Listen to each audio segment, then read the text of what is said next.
police chief is at a conference, Captain Rasudo. Thank you for holding down the fort, and various state reps who are with us today. Thank you for being here today, and of course, thank you for making the trek into our beautiful City Hall, and our superintendent of schools. I'm so sorry, Almy. On behalf of the City of Chelsea, it is my honor to welcome you today. Bienvenidos, bienvenidos.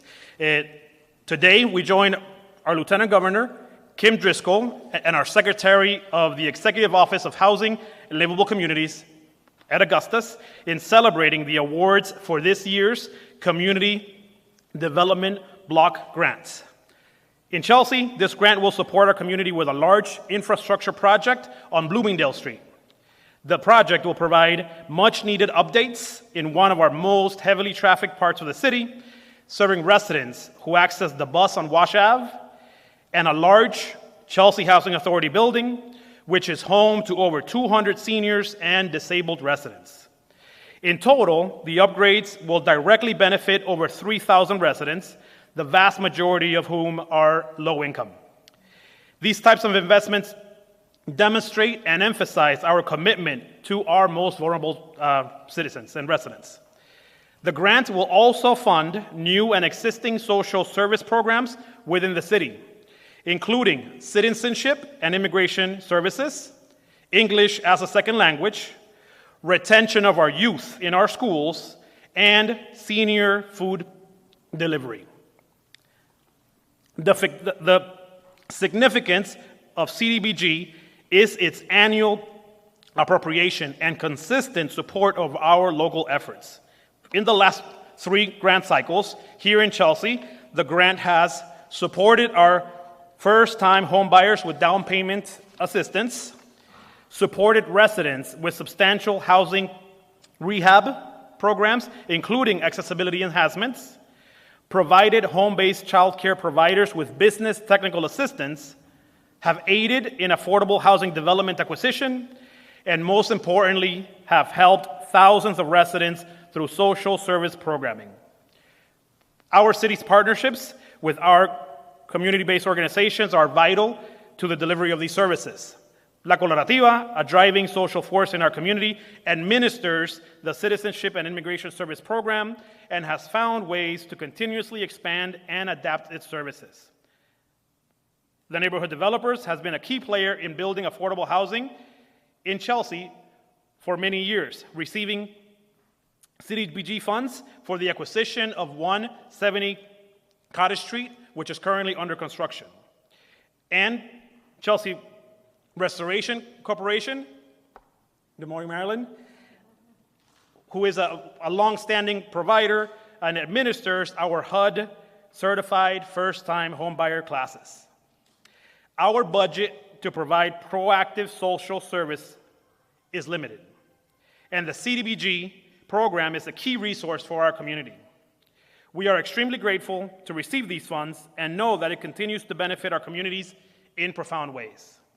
It is now my incredible honor to introduce our Lieutenant Governor, Kim Driscoll. Thank you, Fidel.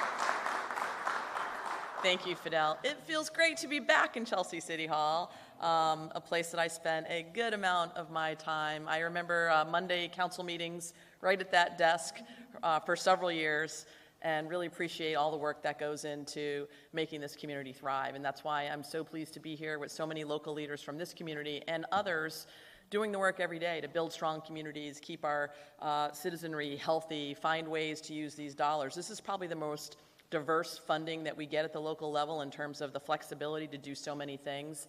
And when I started in local government, I was actually an intern in the City of Salem's planning department, so learned a lot about CDBG, how to use it, how not to use it, and the opportunities that it presents for communities. So I'm really grateful to be here in this role, helping distribute $39 million in federal CDBG dollars to 65 communities across Massachusetts. If you add that along with the federal CDBG dollars for entitlement communities, we've got almost a third of cities and towns receiving these dollars to really help strengthen what happens every single day.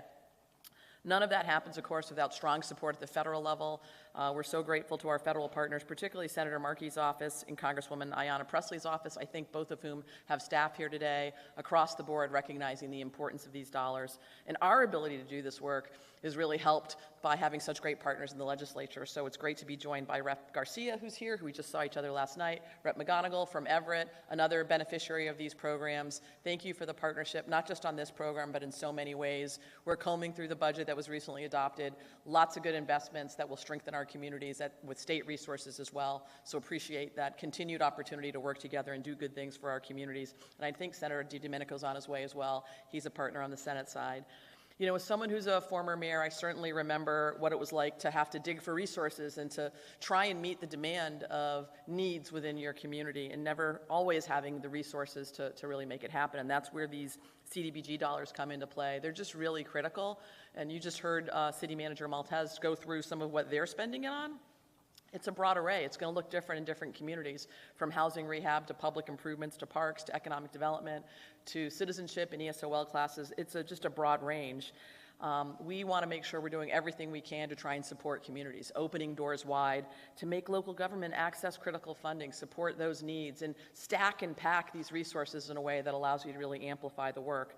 It's one of the reasons we're also focused on programs like Chapter 90, expanding opportunities there, the Municipal Vulnerability Program, MVP, we've added dollars there. When you think about leveraging other resources with your CDBG dollars, it's pretty exciting what we can capitalize on and move forward. This $39 million for 65 communities is meaningful dollars that are going to help our low and moderate income populations, our public safety upgrades, public improvement upgrades, and that impacts residents and communities across the state. We really believe in the opportunity for cities and towns to have the power and the resources and the tools to revitalize their downtown centers, to build healthy, strong neighborhoods, whether it's for young adults, for seniors who want to age in place, and these resources are really a helping hand. So great to be back in Chelsea City Hall, a city that has been through ups and downs and has always been resilient and is going to use these resources to continue on that pathway. Things like, I just want to point out, housing rehabs in Brewster and Everett, storm drainage in West Springfield, food pantries, boys and girls clubs, like I could go on. Bread and butter things like sidewalks and parks. We're committing to trying to use this tool to make lives better in communities. And at the heart of this program, it's all about making lives better in all of our communities across the Commonwealth. So thank you all for joining us, for giving us an opportunity to celebrate your good work. Putting a competitive application together is not easy. It takes time, it takes effort, but everyone's done such a great job. We're thrilled to be able to distribute these dollars. And with that, it's my pleasure to introduce someone who also is no stranger to city halls and municipal buildings, our Housing and Livable Community Secretary, Ed Augustus.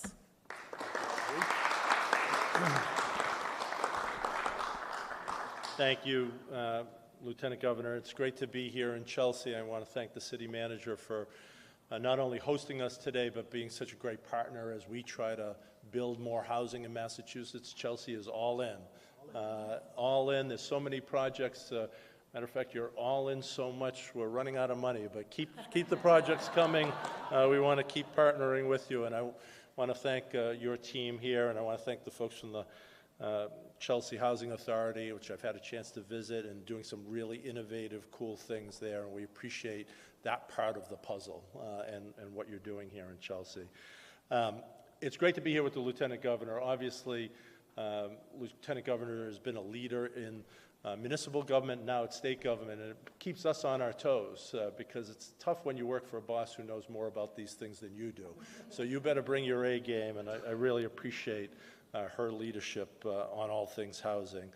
And I want to acknowledge some of our team that are in the back there from our Division of Community Services who sort through all of these applications and, manage the process to get these important dollars out the door. So thank you to all of you for the good work that you do in supporting this program. This program really is federalism incarnate. If you think about it, the federal government provides these resources to the state. We run a process with our local municipalities to get that money to where the rubber meets the road, where community lives, where community happens. You know best what the needs of your communities are. You know how to take these really essential dollars, plug them in, and fill gaps. make connections, meet people where they are, and make sure they get what they need. And so it's such a great example of how government can work, the federal, state, and local government. This community development block grants are designed to give our local communities the flexible resources they need to deal with a broad range of community development efforts that will ultimately benefit our low and moderate income residents. That's who it's really focused on. Since 1975, the CDBG program has been operating efficiently, which I believe is a testament to the program's success. Across the Commonwealth, these awarded dollars will support rehabilitation of housing units, homelessness prevention, youth and elder services, support of food pantries, code enforcement, investment in infrastructure improvements, and so many more critical projects. And today, these awards have more of an impact because of the lack of affordable housing across the state. The funds awarded today will support the rehabilitation of 189 units of affordable housing across the state, 22 infrastructure projects, because we all want our residents to be able to live in a safe, secure, and dignified home. The resources we are announcing today will allow cities and towns to pursue projects that have a real impact on the lives of Massachusetts residents. Right here in Chelsea, $925,000 grant will help to improve, as you heard, sidewalks for the safety of our disability community, our seniors, and even parents trying to stroll their child down the street. It will also help bolster social services such as English classes, youth services, and elderly food delivery. From infrastructure improvements in Agawam, Amherst, Southbridge, and West Springfield to housing rehabilitation in Mashpee, Lenox, Everett, and Greenfield, these grants matter to the communities in ways that are real and deeply felt. So I'm just excited to be here. I'm excited for the opportunities that these grants are going to create. Congratulations to all of the communities that are receiving the awards, and we look forward to partnering with you in the future. Thank you.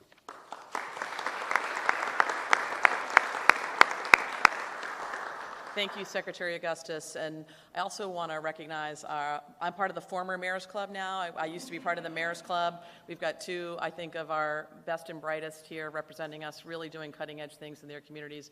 Mayor Mike Nicholson from Gardner, Mayor Nicole LaChapelle from East Hampton. Thanks for being here and for the work that you're doing. Part of this program is really trying to find ways to use these resources in new and novel ways to help grow what you're doing in a meaningful way. And you two are really good at it, so I want to make sure I give you kudos for being here. We're happy to take some questions from any members of the press on this, and then we're going to do a group photo, if we can, of folks who are receiving an award. Awesome. All right. Why don't we ask anyone who is receiving an award representing their communities to come forward? I want to recognize Senator Sal DiDomenico, who has joined us. Thank you for being here. Rep. McGonigal, why don't we get our legislators up first, and then we'll do a big group photo with everyone. Okay? Thanks, all. This is the quietest this room has ever been, too. Just going to say that. Good to see you. How you doing?